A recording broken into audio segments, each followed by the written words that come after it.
Complete जो syllabus है उसको कराने की कोशिश करते हैं। हर दिन की तरह क्लास आज भी है, तो अब सबके सब पेन कॉपी लेकर बैठना। सीखने के लिए बहुत कुछ है और आपके काम भी बहुत कुछ आएगा। पहला क्वेश्चन आप सभी के सामने, विश्व सांख्यिकी दिवस प्रत्येक 5 साल में एक बार किस तारीख को मनाया जाता है?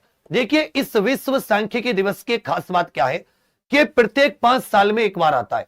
मतलब लास्ट जो आया ये 2025 में आया, अब कब आएगा? 2030 में।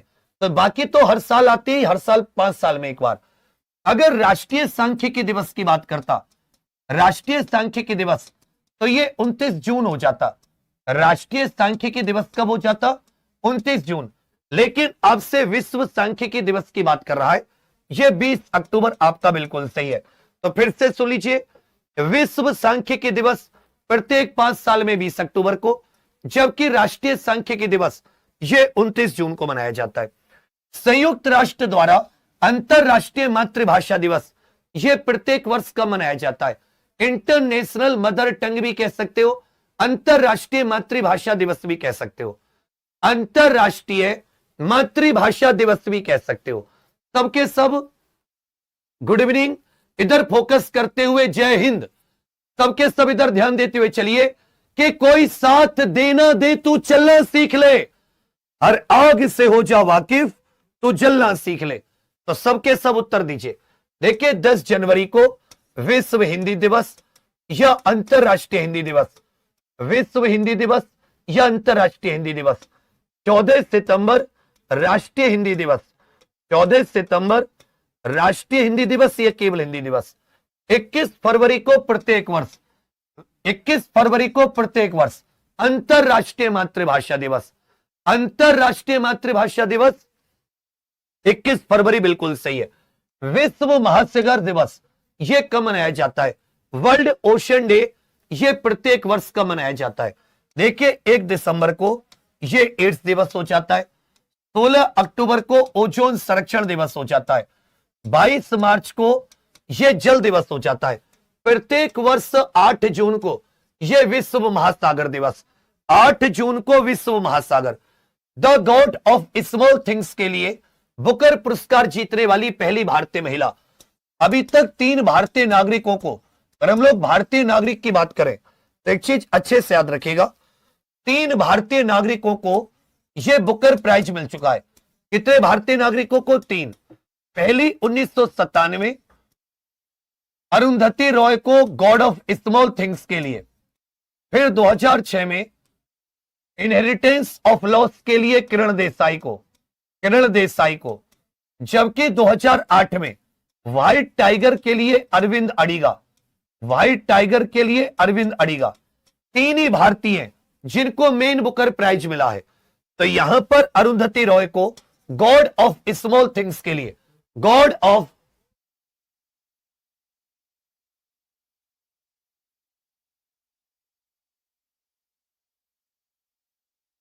तो याद रखिएगा गॉड ऑफ स्मॉल थिंग्स के लिए यह पहला किसे मिला? अरुंधति रॉय को मिला है। The accidental prime minister, the accidental prime minister, यह किताब किसकी है? जो डॉक्टर मनमोहन सिंह पर आधारित है। द एक्सीडेंटल प्राइम मिनिस्टर यह किसकी किताब है? देखिए, पैराडॉक्सिकल प्रधानमंत्री पूछता, पैराडॉक्सिकल प्रधानमंत्री, पैराडॉक्सिकल प्रधानमंत्री, तो यह शशि थरूर की किताब होती, पैराडॉक्सिकल प्रधानमंत्री। लेकिन एक्सीडेंटल पीएम पूछा है, यह संजय बारू की किताब है। एक्सीडेंटल पीएम पूछा, यह संजय बारू की किताब है। यदि आपसे एक्सीडेंटल पीएम पूछा है, एक्सीडेंटल पीएम, तो यहां पर ध्यान दीजिएगा संजय बारू। यदि आपसे पैराडॉक्सिकल पीएम पूछता, Shashi Tharoor. The wealth of Nations यह किसकी किताब है? द वेल्थ ऑफ नेशंस यह सती किसकी किताब है? The wealth of Nations. एक बार सबके सब अपने व्हाट्सएप पर इस क्लास के लिंक को लगाइए। एक बार जितने साथी यूपी होमगार्ड के इस क्लास को देख रहे हैं और जो ये रिकॉर्डेड लिख रहा है, तुझे यूपी होमगार्ड बाद में बनाऊंगा, पहले तुझे जूती होमगार्ड बना दूंगा। यूपी होमगार्ड तो तू बाद में बनेगा, विभाग का बुरा, विभाग का सत्यानाश तो तू बाद में करेगा। पहले तेरी चांद का मैं जूती होमगार्ड बना दूंगा। बता, अरे बफरिंग कहां से है? तुम्हारे दिमाग में बफरिंग हुई पड़ी है, क्लास इतनी मजबूती से चल रही है। सब के सब रिफ्रेश कर लीजिए जिसने रिफ्रेश नहीं किया है, कि राहें जहां तक जाएंगी राहगीर वहां तक जाएगा। ये दरिया से क्यों पूछ रहे ये नीर कहां तक जाएगा? अरे खींच धनु की डोर, निशाना साधो अपनी मंजिल का, बाकी बाद में देखेंगे ये तीर कहां तक जाएगा। याद रखिएगा, वेल्थ ऑफ नेशंस किताब ये एडम स्मिथ ने लिखी, वेल्थ ऑफ नेशंस, जबकि अमर्त्य सेन की है idea of justice. Amartya Sen ये पहले भारतीय अर्थशास्त्री जिन्हें नोबेल प्राइज मिला। इनकी किताब है आइडिया ऑफ जस्टिस। इनकी किताब नाम क्या है? Idea of justice. अस्ताना किस मध्य एशियाई देश की राजधानी है? अस्ताना किसकी राजधानी है? ये मध्य एशिया के देश और उनकी राजधानी जरूर पूछता है। मध्य एशिया के देश और उनकी राजधानी जरूर पूछता है। फोकस करके चलो। और फिर से आप सभी साथियों से कहूंगा, इस क्लास के लिंक को एक बार लगाओ तो सही अपने व्हाट्सएप पर। दिल से आशीर्वाद पाओगे जितने भी आप लोग यूपी होमगार्ड के लिए मेहनत कर रहे हो। मेरे आप पूरा पुण्य हो गए भैया। उज्बेकिस्तान की राजधानी हो जाती है ताशकंद। उज्बेकिस्तान की ताशकंद। किर्गिस्तान करके एक देश हो जाता है। कौन सा भैया? किर्गिस्तान। किर्गिस्तान की हो जाती है आपकी, एक किर्गिस्तान है, कजाकिस्तान है, एक तजाकिस्तान है। तो किर्गिस्तान की हो जाती है बिश्केक। किर्गिस्तान की क्या हो जाती है? बिश्केक। तुर्कमेनिस्तान की है अशगाबाद। अशगाबाद करके इसकी हो जाती है। यह सबसे बड़ा देश है, मध्य एशिया का सबसे बड़ा देश। इसकी राजधानी हो जाती है अस्ताना, जबकि इसकी मुद्रा क्या हो जाती है? टेंगे। इनमें एक और देश है जिसको तजाकिस्तान कह देते हैं, जिसको तजाकिस्तान। दुशानबे इसकी राजधानी हो जाती है। तजाकिस्तान के दुशानबे, तजाकिस्तान के दुशानबे, कजाकिस्तान के अस्ताना, उज्बेकिस्तान के ताशकंद, किर्गिस्तान की बिश्केक, तुर्कमेनिस्तान की अशगाबाद। तो कजाकिस्तान की राजधानी अस्ताना, मुद्रा क्या हो जाती है? टेंगे। किस यूरोपीय देश की मुद्रा यूरो नहीं है? इनमें से एक देश है जो यूरोपियन कॉन्टिनेंट, यूरोपियन महाद्वीप में तो स्थित है, लेकिन इसकी मुद्रा यूरो नहीं है। इसकी मुद्रा यूरो नहीं है। इसकी मुद्रा यूरो नहीं है। कहोगे देखिए भैया, इटली, जर्मनी, फ्रांस, लगभग 21 देश ऐसे जिनकी यूरो मुद्रा है। कितने? 21। हाल ही में नया देश कौन सा बना है? यूरो मुद्रा को अपनाने वाला नया देश बुल्गारिया बना है। यह मुद्रा अपनाने वाला नया देश कौन बना है? कहोगे सर बुल्गारिया। कौन सी यूरोपीय देश की मुद्रा यूरो नहीं है? स्विट्जरलैंड की यूरो नहीं है। स्विट्जरलैंड की मुद्रा भैया यूरो नहीं है। जर्मनी, फ्रांस, इटली तीनों की है। इनमें से मिस्र की राजधानी, हिंदी में मिस्र कहते, अंग्रेजी में इजिप्ट कहते। हिंदी में मिस्र कहते, अंग्रेजी में इजिप्ट कह देते हैं। जबकि मुद्रा हो जाती है पाउंड। भाई इनकी मुद्रा क्या हो जाती है? पाउंड। बेटा किसी और से पेमेंट करके देखो, नहीं हो रहा तो कहोगे सर कायरो, नील नदी के किनारे, काहिरा जिससे कह देते हैं। भारत का पहला सोशल मीडिया सुपर ऐप कौन सा? इनमें से सोशल मीडिया सुपर ऐप कौन सा है? व्हाट्सएप तो भैया अमेरिका का है, साल 2009 में बना। ये सुपर ऐप नहीं है, ये माइक्रो ब्लॉगिंग है। ये कैसा भैया? ये माइक्रो ब्लॉगिंग है। शेयर चैट ये भी एक प्रकार का भैया, ये इंस्टेंट वीडियो या फोटो शेयर करने का है। ये जो एलिमेंट्स करके, कौन सा? एलिमेंट्स। ये पहला सोशल मीडिया भारत का सुपर ऐप है। पूछे विश्व आर्थिक मंच की वार्षिक बैठक दावोस 2025 की थीम। अभी 2026 ये विश्व आर्थिक मंच की, विश्व के जितने बड़े लोग होते हैं ये स्विट्जरलैंड के दावोस में प्रत्येक वर्ष बैठक करते हैं। स्विट्जरलैंड के दावोस में इस बार की इनसे थीम, ये 2025 की थीम पूछी है, बुद्धिमान युग के लिए सहयोग, collaboration for the intelligent age. बुद्धिमान युग के लिए बैठक करते हैं। भारत स्विट्जरलैंड के दावोस में इस बार की इनसे थीम, ये 2025 की थीम पूछी है, बुद्धिमान युग के लिए सहयोग, collaboration for the intelligent age, बुद्धिमान युग के लिए सहयोग। भारत ऊर्जा सप्ताह 2026, इसका आयोजन, भारत ऊर्जा सप्ताह 2026 का आयोजन ये गोवा में हुआ। कहां पर भैया? गोवा में। पूछा है WTO का 14वां मंत्री स्तरीय सम्मेलन मार्च 2026 में यह कहां आयोजित किया जाना प्रस्तावित है? विश्व व्यापार संगठन 1 जनवरी 1995 को बना, 1 जनवरी 1995, जिनेवा इसका हेडक्वार्टर है। भाई WTO यह विश्व के देशों के बीच में जो व्यापार होता है, विश्व के देशों के बीच में जो व्यापार होता है उसको मैनेज करने का काम करता है। यह कहां पर होगा? कैमरून की राजधानी युआंडो। यह कैमरून के कहां पर आयोजित होगा? याउंडो करके जो कैमरून की राजधानी है, अफ्रीकी देश है कैमरून, वहां पर। परमाणु के नाभिक की खोज किसने की थी? परमाणु के न्यूक्लियस की खोज किसने की थी? जेम्स चैडविक, इसने न्यूट्रॉन की खोज की थी।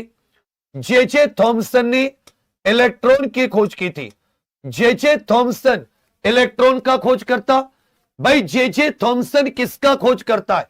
मेरी तो आज तक समझ में नहीं आई कि अगर क्लास लाइव होती है तो तुम्हारी खोपड़ी में कौन सा इंजेक्शन लगता है, रिकॉर्डेड होती है तो कौन सा इंजेक्शन नहीं लगता।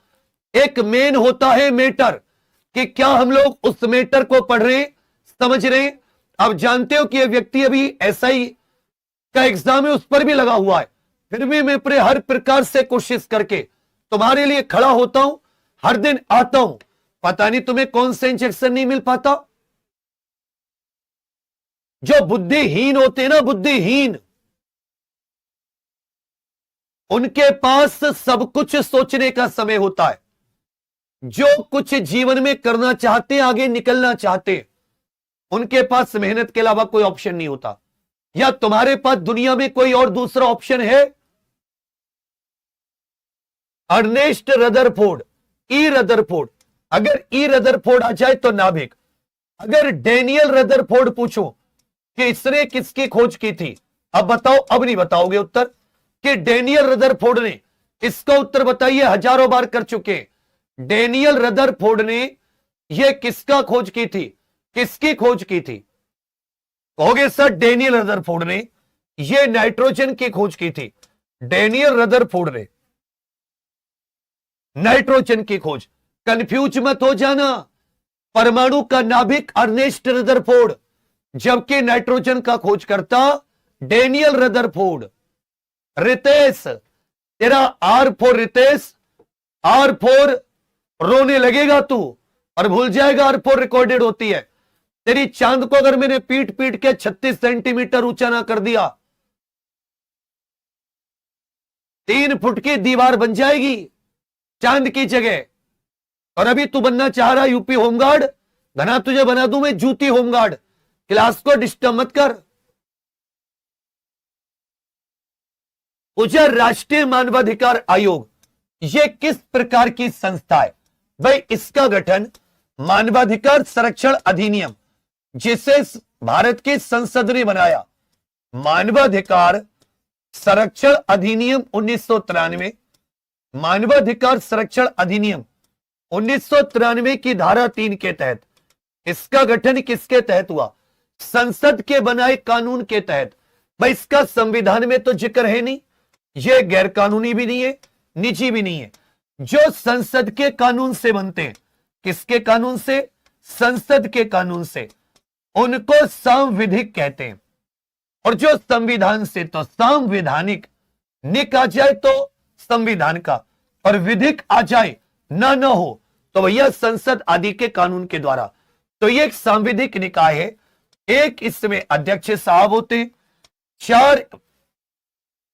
5 इसमें बच्चा पूर्णकालिक सदस्य होते हैं। 5 क्या होते हैं? पूर्णकालिक सदस्य। और 7 संस्थाओं के अध्यक्ष इसमें पदेन सदस्य होते हैं, पदेन सदस्य होते हैं। प्रश्न संख्या 16, भारत और रूस के बीच में इंद्र अभ्यास, यह किस प्रकार का युद्ध अभ्यास है? भारत और रूस के बीच में एक इंद्र नाम का अभ्यास होना है। भारत और रूस के बीच में एक इंद्र नाम का अभ्यास होना है। ध्यान दीजिएगा, यह सती थल सेना का अभ्यास है। जैसे आपसे पूछे बोल्ड कुरुक्षेत्र किसका है, बोल्ड कुरुक्षेत्र किसका है, बोल्ड कुरुक्षेत्र किसका है,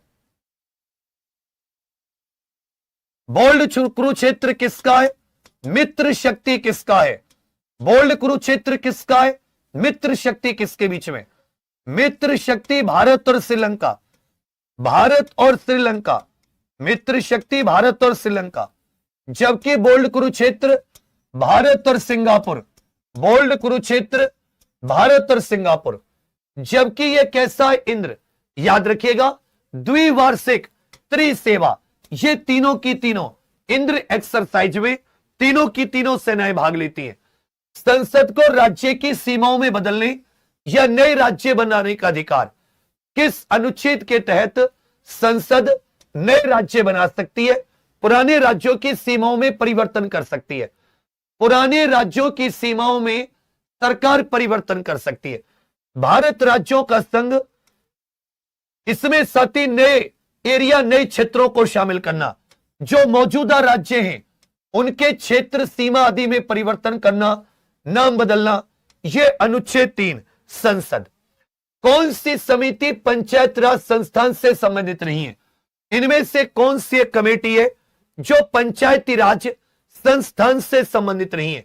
अब सभी जानते हैं 73वें संविधान संशोधन 1992 के द्वारा जो 24 अप्रैल 1993 से लागू हुआ, पंचायतों को संवैधानिक दर्जा दिया गया। संविधान में भाग 9 जबकि एक साथी अनुसूची 11 जोड़ी गई, जिसमें 29 विषय हैं। राष्ट्रीय पंचायती राज दिवस 24 अप्रैल, बलवंत राय मेहता समिति त्रिस्तरीय पंचायती राज की सिफारिश, अशोक मेहता द्विस्तरीय, VK RB Rao, LMV Singhvi, यह भी सत्य 1986 जिसने पंचायतों को संवैधानिक दर्जा। यह जो वीके आरवी राव कमेटी है, जीवी के राव तो है, अगर जीवी के राव होती तो यह पंचायती राज की है, लेकिन यहां वीके आरवी राव था। जीवी आर होती तो अलग बात था, जीवी के आर राव। 18 का उत्तर सी। 42वें संविधान संशोधन द्वारा प्रस्तावना में कौन से 3 नए शब्द जोड़े गए। 42वें संविधान संशोधन द्वारा भारत के संविधान की प्रस्तावना में कौन से 3 नए शब्द जोड़े गए कि तू हंस, तू मुस्कुरा, तू रोना कम कर दे।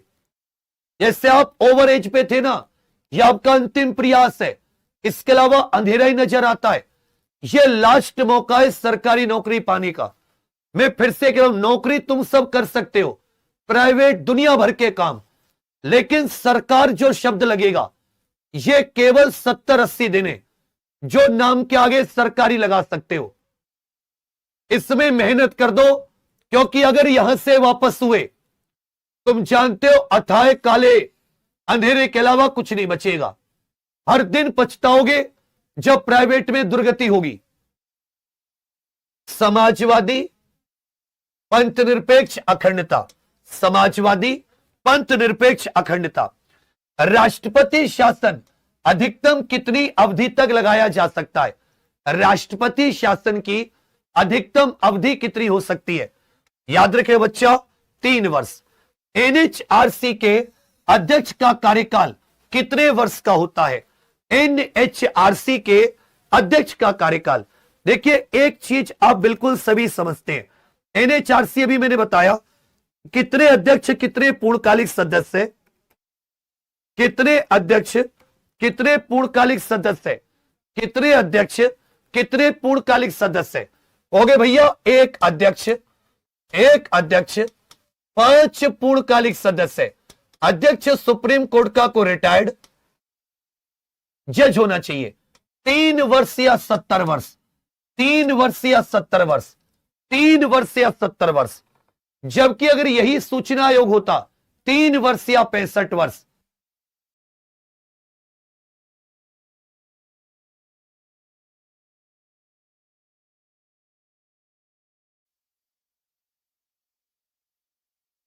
कोशिका की खोज सर्वप्रथम 1665 में किसके द्वारा की गई थी? अभी हम लोग एप्लीकेशन पर मानवाधिकार कर रहे हैं। किस किसने मानवाधिकार की आज तक की तीनों चारों क्लास ली है? आज मानवाधिकारों का इतिहास खत्म हुआ, कल कोर मानवाधिकार संधि, फिर मानवाधिकार संस्थान, जिसमें राष्ट्रीय मानवाधिकार आयोग कितने अध्यक्ष, कितने सदस्य और क्या इनकी रिटायरमेंट आयु होती है, आप सब के सब पढ़ोगे। कोशिका की खोज किसके द्वारा? कहोगे सर रॉबर्ट हुक के द्वारा। किसके द्वारा? Robert Hooke. यदि केंद्रक की बात करें तो केंद्रक रॉबर्ट ब्राउन के द्वारा, लेकिन कोशिका रॉबर्ट हुक। स्लाइडेन और स्वान, इसने कोशिका सिद्धांत दिया, जबकि एंटोनी वॉन ल्यूवेनहॉक यह पहली जीवित कोशिका, इन्होंने पहली जीवित कोशिका खोजी। भाई पहली जीवित कोशिका किसने खोजी? Antony von Leeuwenhoek. संविधान सभा के संवैधानिक सलाहकार कौन थे? थोड़ा सा हाथ तेज चलाओ क्वेश्चन नंबर लिखकर, हाथ तेज चलाओ क्वेश्चन नंबर लिखकर। देखिए बाबा साहब ड्राफ्टिंग कमेटी के अध्यक्ष, संविधान के जनक, साथ साथ मसौदा समिति के अध्यक्ष, मसौदा समिति ड्राफ्टिंग कमेटी बी.एन. राव, ये संविधान सभा के संवैधानिक सलाहकार, जबकि डॉक्टर राजेंद्र प्रसाद ये संविधान सभा के स्थायी अध्यक्ष थे। डॉक्टर राजेंद्र प्रसाद कौन थे? स्थायी अध्यक्ष। सिंधु घाटी सभ्यता का कौन सा स्थल गोदीबाड़ा यह पुराने बंदरगाह के लिए जाना जाता है? प्राचीन समय के बंदरगाह भोगावा नदी के किनारे, भोगावा नदी के मुहाने पर यह बंदरगाह स्थित था। तो पुराने गोदीबाड़ा एक साथी डॉकयार्ड, जहां पर छोटी मोटी नाव उतरती थी, सामान उतारा चढ़ाया जाता था। मोहनजोदड़ो रोड से महान स्नानागार के साक्ष्य मिले, नर्तकी की मूर्ति, यह गुजरात का लोथल है। क्या है भैया? गुजरात का लोथल। यहीं पर राष्ट्रीय समुद्री विरासत स्थल बनाया जा रहा है, यहीं पर राष्ट्रीय समुद्री विरासत स्थल। त्रिपिटक किस धर्म का पवित्र ग्रंथ है? त्रिपिटक, इसमें 3 आ जाते हैं।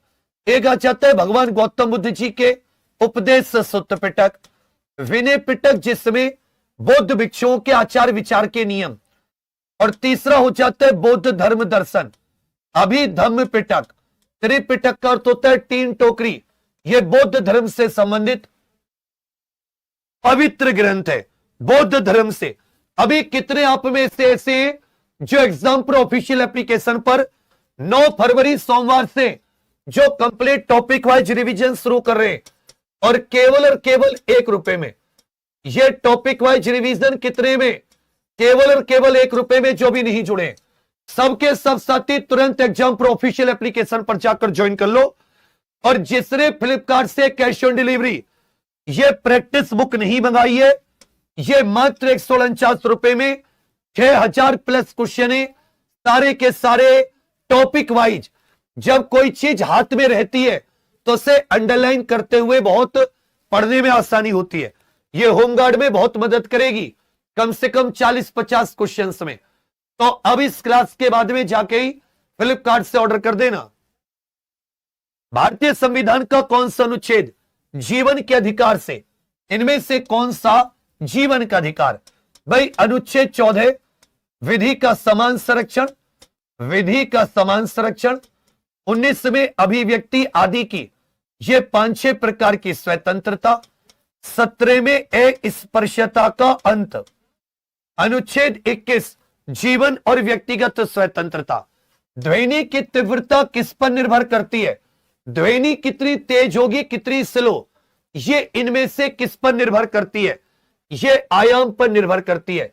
ध्वनि की तीव्रता किस पर निर्भर करती है? ये आयाम पर निर्भर करती है।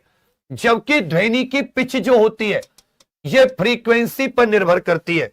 पूछा विक्रमशिला विश्वविद्यालय की स्थापना ये किस पाल वंश के शासक ने? ये बिहार के भागलपुर में पड़ता है। जबकि बख्तियार खिलजी ने नालंदा और विक्रमशिला दोनों विश्वविद्यालयों को जलाया था।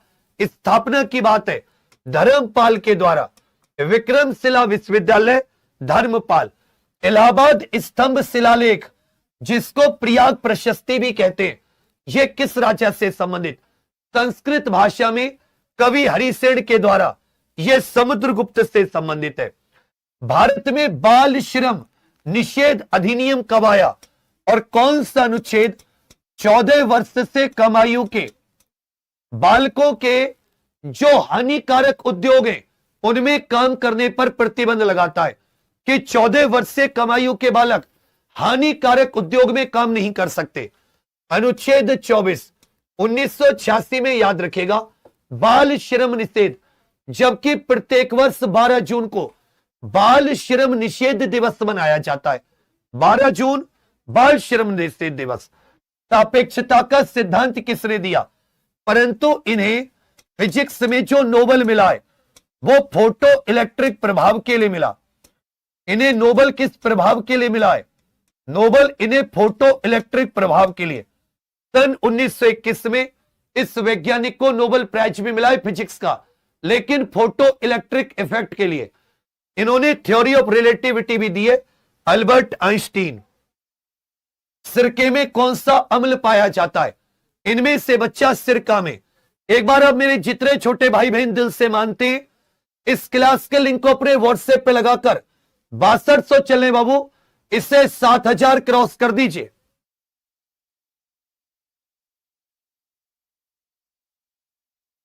एक बार सब के सब एथेनोइक अम्ल पाया जाता है।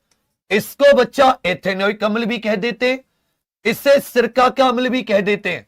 ऑक्जेलिक टमाटर और पालक में पाया जाता है। टमाटर और पालक में। साइट्रिक अम्ल खट्टे फलों में पाया जाता है। मीथेनोइक चींटी के डंक में। चींटी के डंक में मीथेनोइक या फॉर्मिक अम्ल भी कह देते हैं, इसे फॉर्मिक अम्ल भी कह देते हैं। सिरका में इथेनोइक होता है, CH3COOH, CH3COOH, इथेनोइक अम्ल सिरके में। जबकि मीथेनोइक किस में होता है? ये मीथेन, अरे यहां पर वैज्ञानिक नाम दे रखा है, यहां पर अम्ल का वैज्ञानिक नाम दे रखा है, यहां पर वैज्ञानिक नाम दे रखा है। समझे मेरी बात? सिरका में साइट्रिक, तो तेरी खोपड़ी में फिर तो बारूद पाया जाता होगा। अगर सिरके में साइट्रिक सैसे सिरका सैसे साइट्रिक, तो वैसे तेरी बुद्धि में वैसे बारूद भर दूं। अरे ये बता, तूने आज क्या खाया है? ये कौन सी ऐसी चीज है जो मतलब दूर से नशा दे देती है?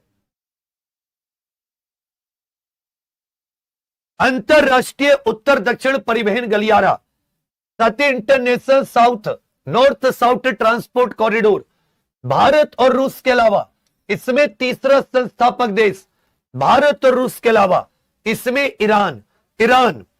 पूछा 2011 की जनगणना के अनुसार कितने प्रतिशत जनसंख्या शहरों में रहती है? सबसे ज्यादा प्रतिशत में गोवा और कुल जनसंख्या महाराष्ट्र में। भाई प्रतिशत में सबसे ज्यादा गोवा और कुल जनसंख्या महाराष्ट्र में 31.16, जबकि 68.84, जिसको 68.9 या लगभग 69% कह देते हैं। यह ग्रामीण क्षेत्रों में सबसे ज्यादा प्रतिशत में ग्रामीण जनसंख्या हिमाचल प्रदेश में, और कुल जनसंख्या के मामले में अपने उत्तर प्रदेश में। आईपीएफ का पूरा नाम बताइए, आईपीएफ का पूरा नाम। हाल ही में स्पेन, इसमें साथी नया इंडो पैसिफिक, स्पेन नया देश शामिल हुआ है। स्पेन नया सदस्य देश Indo Pacific economic forum, Indo Pacific IPEF, Indo Pacific economic forum इसको कह देते हैं। इंडो पैसिफिक, इसमें नया देश कौन सा शामिल हुआ है? इसमें भैया नया देश कौन सा शामिल हुआ है? इसमें नया देश, इकोनॉमिक फोरम भी इसको कह देते हैं। इंडो पैसिफिक इकोनॉमिक फोरम भी, या Indo Pacific economic framework for prosperity, Indo Pacific economic framework for prosperity. Indo Pacific economic framework for prosperity, ये सी वाला सही है। स्मार्ट सिटी मिशन, देश में 100 स्मार्ट शहर बनने थे, जहां अगर तुमने भैया हेलीकॉप्टर उड़ रहे होते और ड्रोन चल रहे होते, जहां पर आदमी पैरों पे नहीं चल रहा होता, उड़न तस्तरी पर चल रहा होता, यह हमारी सरकार ने सोचा। लेकिन जब इन शहरों में एंट्री करोगे तो बदबू के मारे नाक तुम्हारी रूंध जाएगी। शहरों में जाम की हालत, सुबह में चलोगे घर शाम में पहुंचोगे। स्मार्ट सिटी की जगह भगवान जाने देश में क्या हो रहा है। कोई कुछ कहे तो भैया फिर उस पर डीडी पता नहीं क्या क्या, पर बहुत ही मुश्किल हालात है 2015 में। 2015 बहुत बढ़िया हमारा देश चल रहा है, रोज दिन दूनी रात चौगनी तरक्की कर रहा है। चांद पर पहुंच जाएंगे हम कुछ दिनों बाद, उसके बाद में मंगल ग्रह पर। कौन कह रहा है देश तरक्की नहीं कर रहा? नहीं, कौन बुराई कर रहा है भाई? तुम्हें जीना नहीं है क्या देश में? सब अच्छा है, अच्छे दिन आएंगे, आ गए चले भी गए, क्या बात कर। तुम कहां थे जब आए थे अच्छे दिन? सो के अच्छे दिन आए तो क्या तुम सो रहे थे तब? Very bad. मैंने कुछ बुरा नहीं कहा, अच्छा कहा, भरोसा नहीं कुछ भी इनका। कौन सी बात बुरी लग जाए? बहुत अच्छा, वेरी गुड, तालियां बजा दो। सजदा और पाबोस प्रथा की शुरुआत किस दिल्ली शासक ने की? सजदा और पाबोस, सजदा और पाबोस याद रखिएगा। यह बलबन ने, लोह और रक्त की नीति भी इसी ने। सफेद थोते का रासायनिक नाम बताइए, सफेद थोते का रासायनिक नाम बताकर चलिए। सफेद थोते का रासायनिक, देखिए कॉपर सल्फेट, इसको नीला थोता कह देते हैं। जो फीरस सल्फेट होता है इसको हरा थोता, जबकि जिंक सल्फेट जो होता है इसको सफेद थोता कहते हैं। मुगल काल में एहदी किनको कहा जाता था? मुगल काल में एहदी किनको कहा जाता था? मुगल काल में एहदी किनको कहा जाता था? ग्राम अधिकारी, धार्मिक विद्वान, शाही रसोइया, यह सुल्तान के निजी अंगरक्षक होते थे। सुल्तान के निजी अंगरक्षक। देखो 40वां क्वेश्चन यहां पे पढ़ लो। प्रकाश संश्लेषण की दर सबसे ज्यादा किस में होती है? प्रकाश संश्लेषण की दर, ये कौन से प्रकाश में सबसे ज्यादा? तो याद रखिएगा मेरे भाई, जो रेड हरा जो विबग्योर होता है ना, इसका जो रेड वाला पोर्शन होता है इसमें। पूछा है औरंगजेब द्वारा जजिया कर को पुनः किस वर्ष लागू किया गया था? 1564 में जजिया कर हटाया गया, लेकिन इसके लगभग 105 साल बाद 1679 में औरंगजेब ने जजिया कर को फिर लगाया। बर्नौली का सिद्धांत, यह किसके संरक्षण पर आधारित है? बर्नौली का सिद्धांत यह किसके संरक्षण पर आधारित है? Bernoulli principle. इस पर एक चीज ध्यान दीजिएगा कि जो अपनी वायुयान होते हैं, वायुयान भी इसी पर होते हैं। वायुयान भी किस पर? यह भी साथी याद रखिएगा, वायुयान जो होते हैं ये इसी पर काम करते हैं। ये किसी पर? तो ये कंजर्वेशन ऑफ एनर्जी, ऊर्जा संरक्षण के सिद्धांत पर, ऊर्जा संरक्षण के सिद्धांत पर। पूछा मानव शरीर की किस ग्रंथि को मास्टर ग्रंथि कहा जाता है? थोड़ी सी तेज स्पीड में चलिए। किस ग्रंथि को मास्टर ग्रंथि?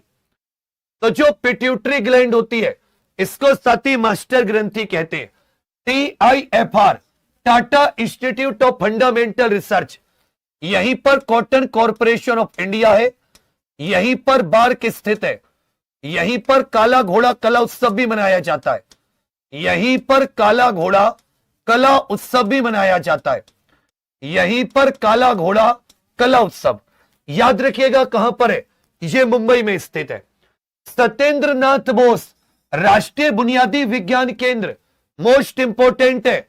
SN बोस, देखिए सत्येंद्र नाथ बोस कहां के थे भाई? सत्येंद्र नाथ बोस कहां के थे? पश्चिम बंगाल, यह कोलकाता में स्थित है। सत्येंद्र नाथ बोस राष्ट्रीय बुनियादी विज्ञान केंद्र, कोलकाता। नाबार्ड की स्थापना किस कमेटी की सिफारिश पर?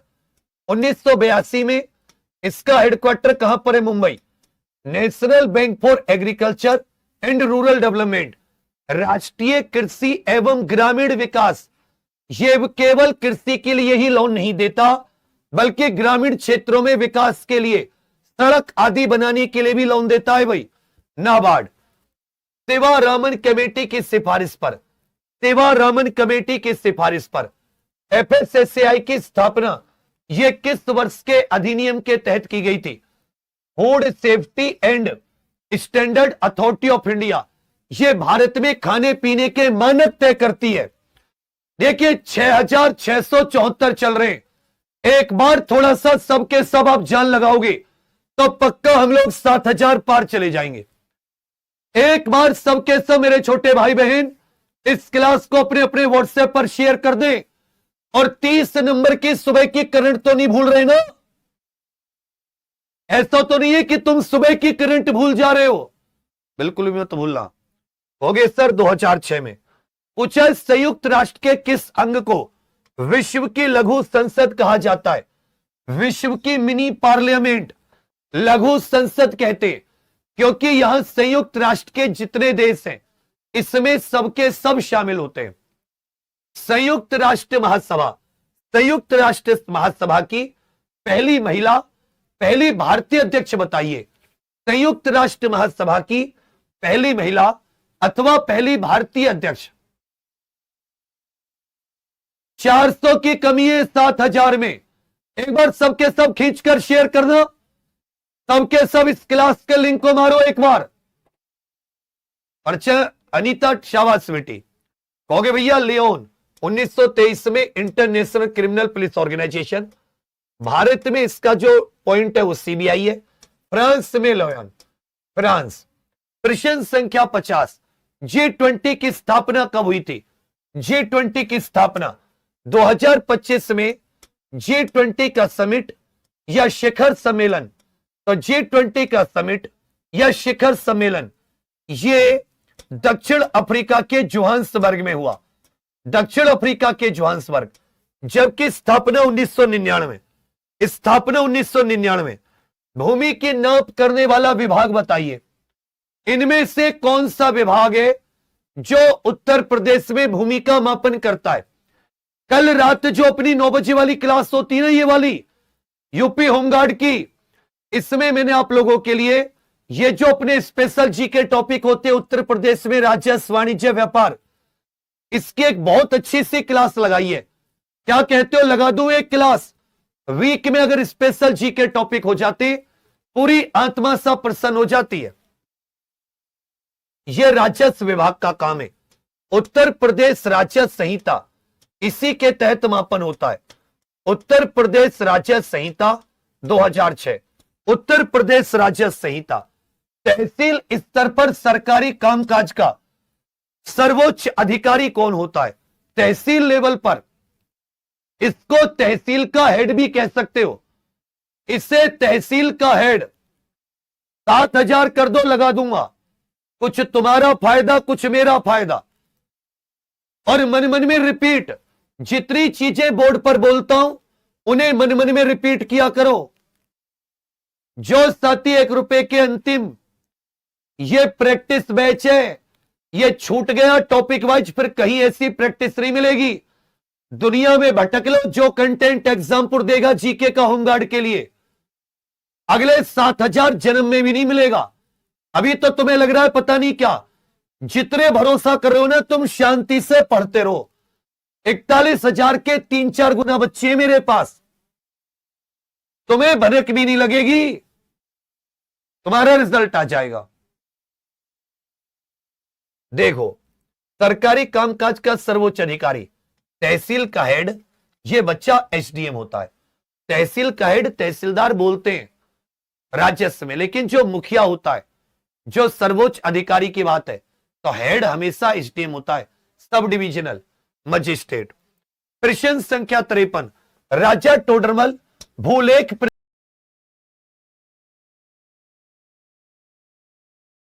और सर्वेक्षण संस्थान कहां पर है? भूलेख प्रशिक्षण और सर्वेक्षण संस्थान कहां पर स्थित है? राजा टोडरमल के नाम पर।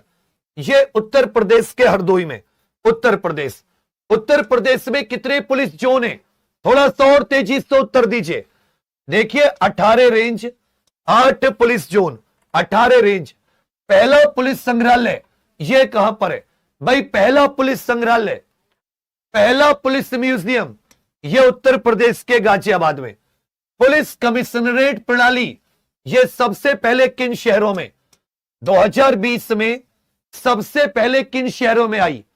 पुलिस कमिश्नरेट प्रणाली सबसे पहले किन शहरों में आई?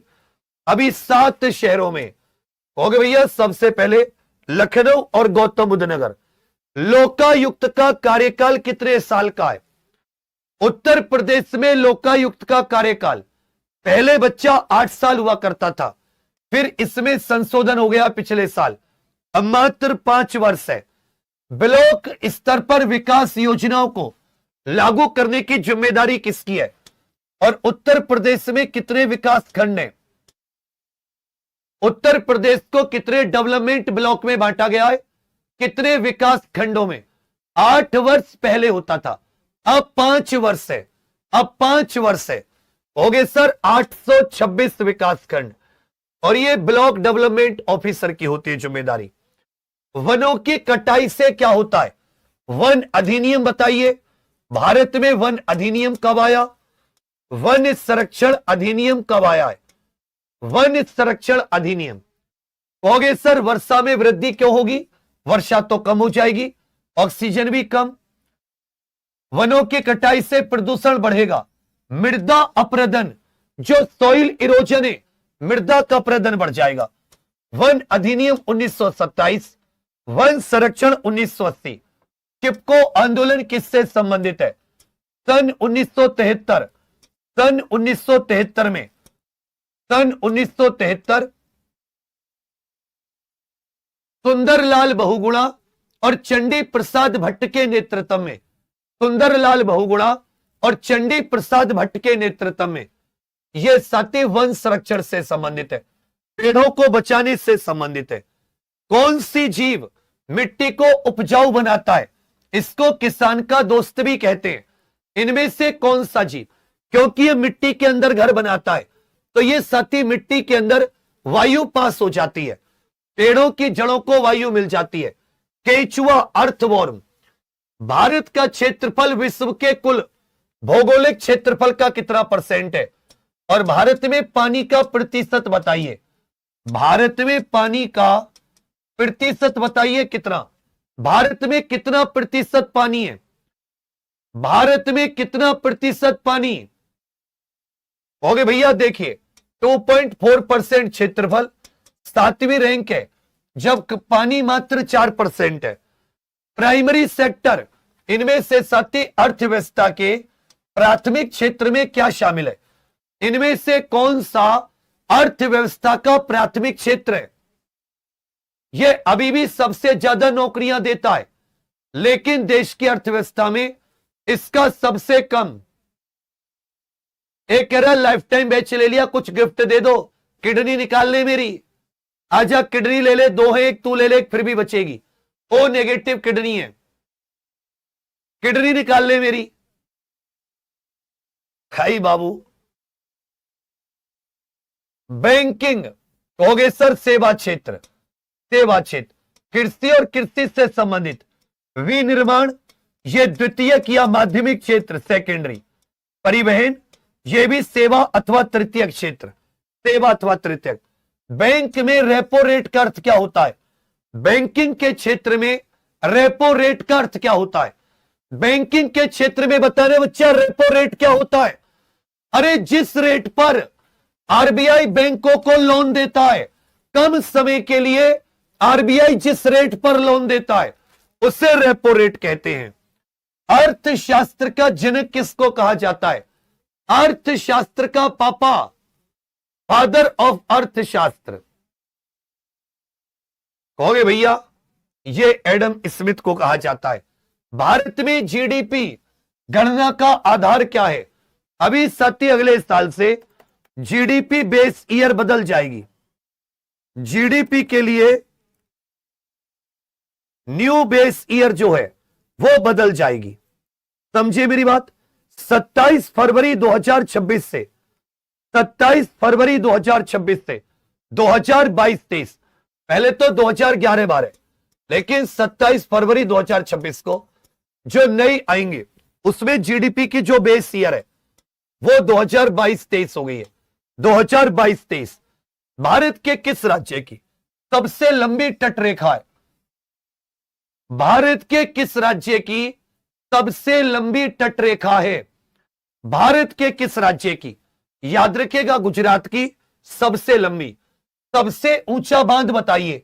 भारत का सबसे ऊंचा बांध यह टिहरी बांध है, सबसे ऊंचा टिहरी। भारत का सबसे पूर्वी राज्य कौन सा है जो सबसे पूर्व में स्थित है? खींच कर लेकर चलो। कहोगे सर अरुणाचल प्रदेश। सबसे ऊंचा पठार कौन सा है? भारत का सबसे ऊंचा पठार, सोचो इनमें से कौन सी जगह सबसे ऊंचाई पर है? लद्दाख का पठार। भारत के रजिस्ट्रार जनरल और जनगणना आयुक्त कौन थे 2011 की जनगणना के समय? हमारी जनगणना हमारा भविष्य। भाई 2011 की जो 15वीं जनगणना थी, इसका आदर्श वाक्य क्या था? और यह गृह मंत्रालय के तहत जो जनगणना विभाग होता है, जनगणना के मामलों का सर्वोच्च अधिकारी रजिस्ट्रार जनरल और जनगणना आयुक्त होता है। यह कौन थे? सी चंद्रमौली। भारत का जनसंख्या घनत्व कितना है? भारत का जनसंख्या घनत्व 382 व्यक्ति प्रति वर्ग किलोमीटर। प्रति वर्ग किलोमीटर। साक्षरता दर बताइए, साक्षरता दर। सबके सब लिटरेसी रेट, साक्षरता दर बताइए।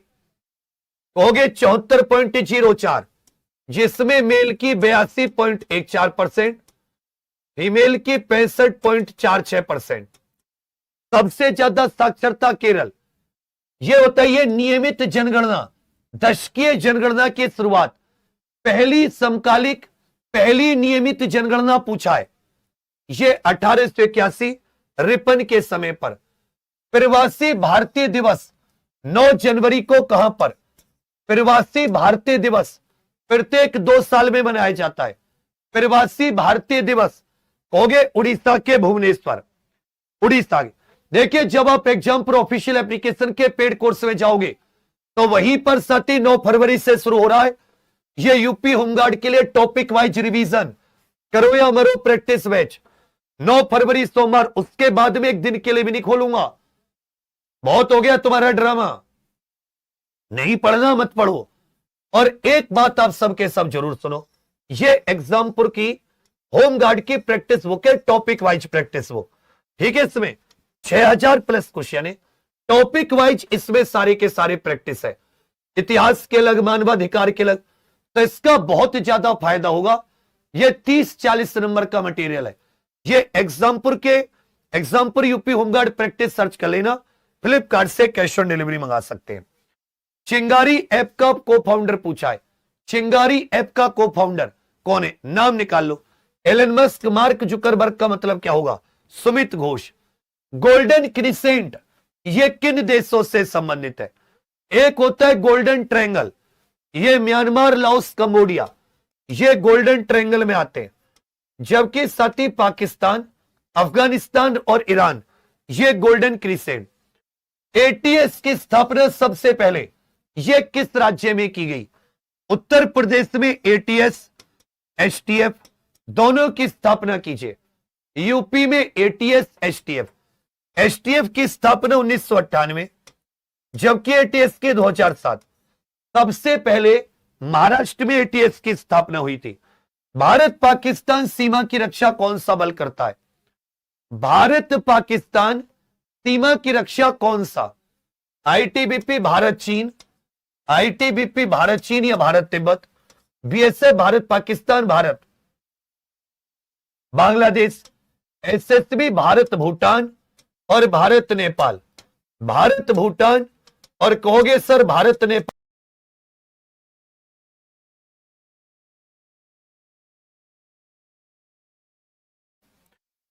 उच्च सुलहकुल उत्सव यह कहां मनाया जाता है? यहीं पर बटेश्वर मेला, यहीं पर बच्चा कैलाश मेला, बटेश्वर मेला, कैलाश मेला, ये आगरा में सुलह-ए-कुल, आगरा में सुलह-ए-कुल। उत्तर प्रदेश के किस जिले में सबसे अधिक मेले लगते हैं? उत्तर प्रदेश के किस जिले में? मथुरा में सबसे अधिक मेले, सबसे कम बारिश भी होती है। शाकुंभरी देवी मेला, शाकुंभरी देवी मेला देखिए मेरठ में नौचंदी, शाकुंभरी देवी सहारनपुर। ध्रुपद मेला कहां पर लगता है? संकट मोचन संगीत समारोह, ये भैया वाराणसी में। भारत का कौन सा राज्य तीन ओर से बांग्लादेश से घिरा है? भारत का कौन सा राज्य तीन ओर से बांग्लादेश से घिरा है? सबके सब उत्तर दीजिए। कहोगे सर त्रिपुरा, उत्तर, दक्षिण, पश्चिम।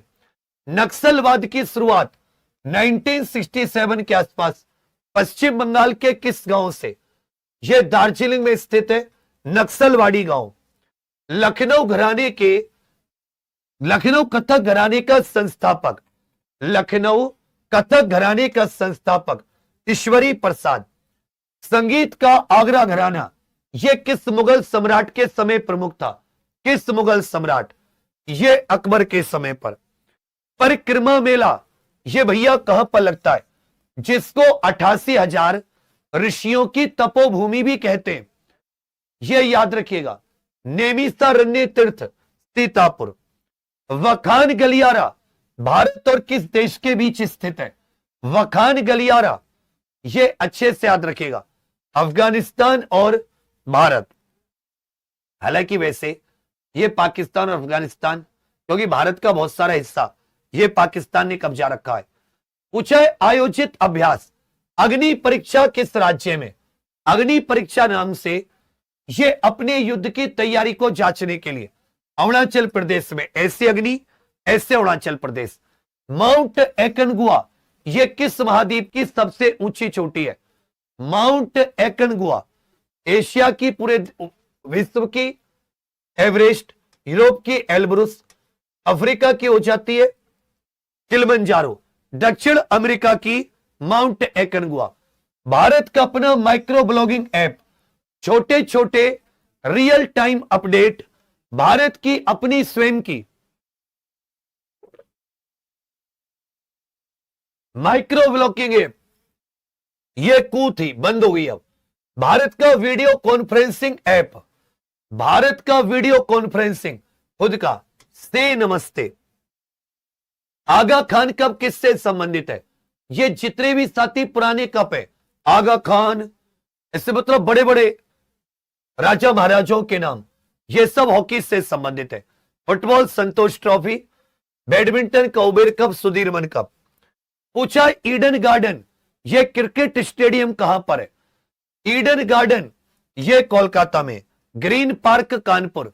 गोल्डन बूट पुरस्कार, इनमें से कौन सा खेल बूट से खेला जाता है? कहोगे सर फुटबॉल का है। जबकि इनायत खान, यह किस घराने से हैं?